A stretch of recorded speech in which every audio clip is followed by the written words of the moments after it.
Manipur to handloom, handicrafts, Samsung textile gi pothok puthoklibasingi damak laingak ki oiba export hub ama sanaba thaurang leire haina Manipur laingak ki handloom and textiles ki director Ilangbam Jiten na phongdorakli.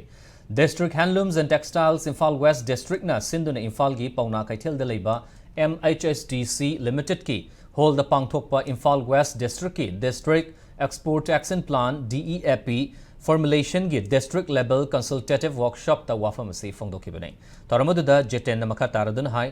lamdamasi the handloom handicrafts amasung textile gi exporter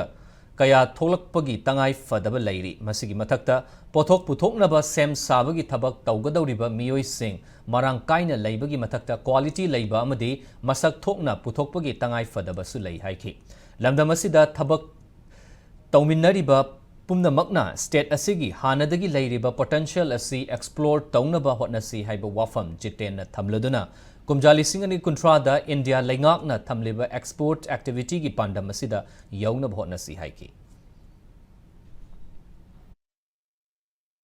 सरकार ना और concern authority ना export तौबई याननबगी अदुंबा Avenue पीबीरगदी exporter ओइना थोलकनबगी Mize कोई तंगाई फदबा लेरेबोइसे government दाना पाकलिबा export activity से मसिदा कोई participate तौरकांदा government दाना तालिबा टारगेट $100 बिलियन बाय 2030 जे फनो होनबदा अकोइदगी सो अंगंबा शक्ति पुथोगा अकोइदगी तौबयाबा एक्सपोर्ट क्वालिटी लेबा एक्सपोर्टेबल ओबयाबा प्रोडक्ट आइदर निश आइटम वगैरह एनी होम फर्निशिंग आइटम वगैरह एनी काइंड ऑफ आइटम तौबदबो खंबिगदबसे एक्सपोर्ट हारगा कया यामना खुदोंग चादगे कया यामना साथीगे नत्रगा कया यामना लुबगे हाइबसे पोट अमा सारगा मछि एक्सपोर्ट क्वालिटी दि सिंगे बट अकंगनबा मतम अमगी मनुंगदा चप मानाबा पोट इन टर्म्स ऑफ थाउजेंड दा को पीबंगमगदरा अदुगी चैलेंज दुमान